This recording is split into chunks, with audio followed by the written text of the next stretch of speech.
Folks, hello and welcome to week 8. 2 weeks to go, and as we get ready to close the course down, we're going to take a bit of a departure from some of the more algebraic sorts of things we've looked at through the first 7 weeks, and we're going to take a quick detour, as I said, into some ideas from geometry and trigonometry. And similar to what I did last week, what I've done is I've gone through the homework and I picked out 4 problems that I thought I would at least share some insight into.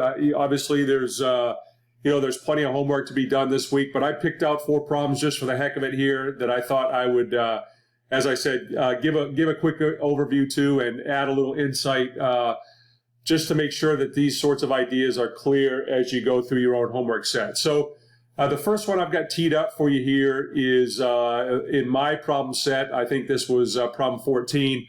And over here in this this upper right-hand corner here, there's a figure.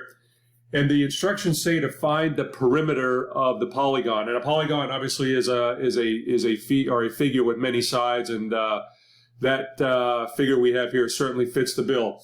And so what we're trying to do here is we're trying to find the perimeter. And again, just the perimeter would be if we were to walk and touch each side here all the way around the figure, that would be the perimeter. So effectively what we're going to do is we're going to add up all the lengths of the sides and these little jets that we see here, and that will give us the perimeter. There's a couple of sides here that are not given that you're going to have to find first in order to find the perimeter. So what I've done is I've kind of taken this figure and I've kind of abstracted it over here. And I've, again, labeled in orange here the question marks as you see them in the figure here. The question is, how am I going to find this dimension here, this horizontal, and then this vertical? And so what I've done is I've drawn a couple of, in the orange here, I've drawn a couple of dotted lines. So if I were just to kind of look at this dimension right here, what I would notice, if I look at the bottom of the figure, I know that this dimension, according to the given, is, it looks like these are, the units here are given in miles.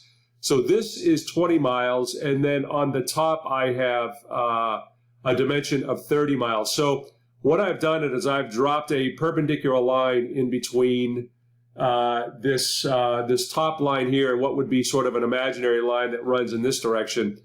And so what I could say here is if I were to sort of extend this line all the way across, I'd have 20 miles here, and obviously since I have 30 above, so it looks like this dimension here might be 10 miles is what I'm thinking. 30 minus 20 would give me that dimension. And then similarly over here, notice that I have a full dimension here of 28 miles, and then I have a dimension here of 13 miles. So the difference of 28 and 13 would probably be what I'm looking at for this dimension. So I would then add up, let's see, 13, and I think what we had here, we had 13, 10, 15, 20 here, 28, and again 30 across the top, and that would be what we're looking for in terms of the perimeter. But again, just a couple ideas here on how you might find these distances that are not given based on some of the information that you're given. So I hope that is helpful on that one.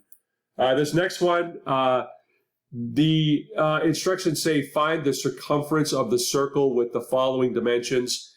And what it gives you for the circumference here, it tells you that the diameter of the circle is, looks like 10.5 meters. Now, just as a reminder, if I'm computing the circumference of a circle, that circumference is 2 pi times the radius. Just for kicks and grins here, just as a reminder, if I had a circle here, the perimeter, I'm sorry, not the perimeter, but the circumference would be equivalent to what the perimeter would be, and that is, if we walked all the way around the circle, how far would we walk? That would give us the circumference.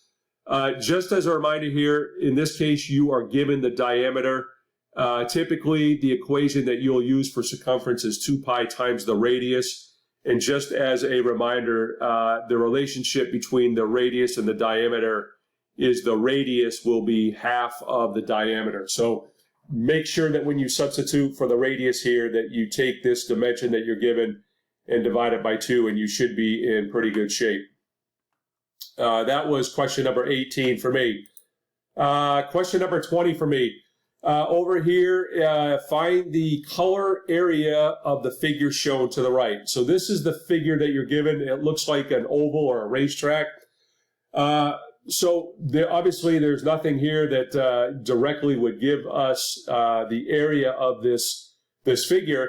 But what I've done, again, I've abstracted it a bit here. And what the point I'm trying to make here is if I kind of cut the top and the bottom off, such that I have a rectangle remaining in the middle, you can assume that these are two half circles. So together, these two pieces here will give you a circle. So effectively, what you're going to do here is you're going to find the area of this circle, again, putting these two things together. And then what you're left with is you are left with a rectangle where I think you are pretty clear over here. The dimensions are 7.4 centimeters along the height here, and then 7 inches along this base. So that will be pretty easy to find the area of this rectangle. And then just as a reminder, when you're finding the area of a circle, that will be pi times the radius squared. And similar to the last problem we had here, notice that this 7 centimeters would look to be the diameter of your circle. Excuse me. So in order to find the radius here, I think if you take 7 and divide it by 2, so about 3.5 on the radius, that will give you the dimension that you need to find the area. And again, that would consider the top half and the bottom half here. And if you were to throw those together, that would give you a circle, or we'll assume it gives you a circle, and then you can add to it the area of this rectangle. And again, you can find the dimensions of that rectangle over here. So I think that should get you going pretty well on that one. And then finally, this is my problem number 27. Question asks, how high is a tree that casts a 24-foot shadow at the same time a 8-foot pole casts a shadow, which is 13 feet long? So I think in this case, probably the easiest approach will be to set up this proportion. And obviously there's two figures and a shadow given, height of a shadow. And so what I'm recommending is a relationship between the height of an object and its shadow, and then the height of the other object and its shadow. And obviously one of these will be an unknown as you set this up.